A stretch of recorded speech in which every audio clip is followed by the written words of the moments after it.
Hello. अपन कर रहे थे इंडियन पॉलिटी का बैकग्राउंड।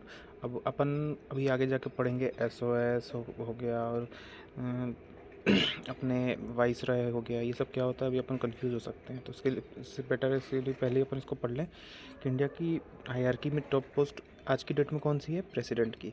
और स्टेट में कौन सी है, किसकी है, गवर्नर की। और यूनियन टेरिटरी में सबसे टॉप मोस्ट पोस्ट कही जाती है एडमिनिस्ट्रेटर की। ये सब क्या है, head of the country, head of the state या हेड ऑफ यूनियन टेरिटरी है। अब एक्सेप्शन क्या है, दिल्ली और पुडुचेरी, ये दिल्ली पुडुचेरी और पहले लद्दाख भी। और इनमें जो हेड होता है उसको बोलते हैं लेफ्टिनेंट गवर्नर। अब ये ध्यान दो, वो वाली जगह है जहाँ पे इलेक्शंस होते हैं, इनके पास अलग से इनकी असेंबली है और सेंट्रल यहाँ पे कंट्रोल करता है बट टोटली कंट्रोल नहीं करता। और नेक्स्ट है चीफ कमिश्नर या फिर कमिश्नर कहा जाता है कहाँ के हेड्स को, अंडमान निकोबार या लक्षद्वीप के हेड को। ठीक है, ओके। अब इंडिया में बाइकैमरलिज्म फॉलो होता है, तो अपन को पता ही है, एक काउंसिल ऑफ स्टेट और हाउस ऑफ द पीपल में इंडिया डिवाइडेड है। ठीक है, अब ये दोनों कहाँ से है, ये वाला कॉन्सेप्ट आया ब्रिटेन के दो हाउसेस से। एक था हाउस ऑफ कॉमन और एक house of lords. House of common कौन सा है, जैसे इंडिया में लोकसभा है उसकी तरह से यहाँ पे इलेक्टेड भी पर्सनस होते हैं। एसओएस इंडिया का जो एसओएस था ये इसी हाउस ऑफ कॉमन से था। अभी अपन पढ़ेंगे 1858 के बाद से जो आएगा वो। ठीक है, और पीएम यहाँ पे हेड होता है इस हाउस ऑफ कॉमन में। और हाउस ऑफ लॉर्ड्स में यहाँ इन लोगों को पीयर्स कहा जाता है। परमानेंट मेंबरशिप होती है, जैसे इंडिया में आज की डेट में काउंसिल ऑफ स्टेट्स के पीपल्स की होती है। और could be transferred, no permanent membership नहीं होती। उसका मतलब ये होता है कि ये आ गए तो आप इनको ईजिली रिमूव नहीं कर सकते, ये होता है। ठीक है, और कुड नॉट चेंज नहीं होते। और appointed new in case of death only by queen, ये होता है सब हाउस ऑफ लॉर्ड्स में। एज लिमिट नहीं होती इनकी, अपने यहाँ तो एज लिमिट भी हो, सब बाद में पढ़ेंगे। ठीक है, अब एसओएस इंडिया की मैटर्स को हैंडल करने के लिए टॉप मोस्ट पोस्ट थी, जो कि कंट्रोल कहाँ से की जा रही थी, ब्रिटेन से। ठीक है, इसको क्रिएट किया गया था 1858 में। फर्स्ट एसओएस थे अर्नेस्ट स्टैनली, सेकंड एसओएस थे चार्ल्स वुड। और एसओएस 1885 में जब कांग्रेस फाउंड हुई थी तब कौन थे, लॉर्ड चर्चिल। और 1935 में जेटलैंड एसओएस थे। और वाइसरॉय कौन थे, लॉर्ड लिनलिथगो। और लॉर्ड लिस्टोबिल कौन थे, last SOS of independent India. ठीक है, एसओएस काउंसिल क्या थी, एसओएस काउंसिल एक ग्रुप ऑफ मेंबर्स की काउंसिल थी, जो कि इनका वर्क क्या था, एसओएस को हेल्प करना, असिस्ट करना।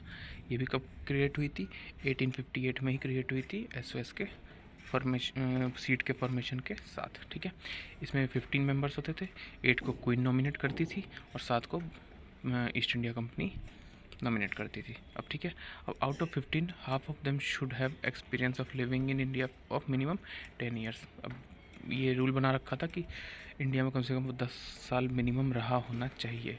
And should not have crossed 10 years of living India as well. हाँ, 10 साल रहना भी चाहिए, और ये भी नहीं कि 10 साल पहले 10 साल रहा था, ये भी नहीं होना चाहिए। रिसेंटली 10 साल का गैप मिनिमम होना चाहिए। Okay, there were only 2 occasions when an Indian bar was appointed इस एसओएस काउंसिल में। कब, एक तो केजी गुप्ता और एक सैयद आमिर अली। ठीक है, अब सैयद आमिर अली जो थे, इन्होंने मुस्लिम्स को हेल्प की थी सेपरेट इलेक्टोरेट के लिए। ठीक है, और ये जो एसएस काउंसिल थी इसको 1935 में महात्मा गांधी एकदम पीछे ही पड़ गए थे इसके लिए इन्होंने प्रोटेस्ट किया और फाइनली इसको डिसॉल्व करवा दिया था 1935 में ऑब्जेक्शन करके।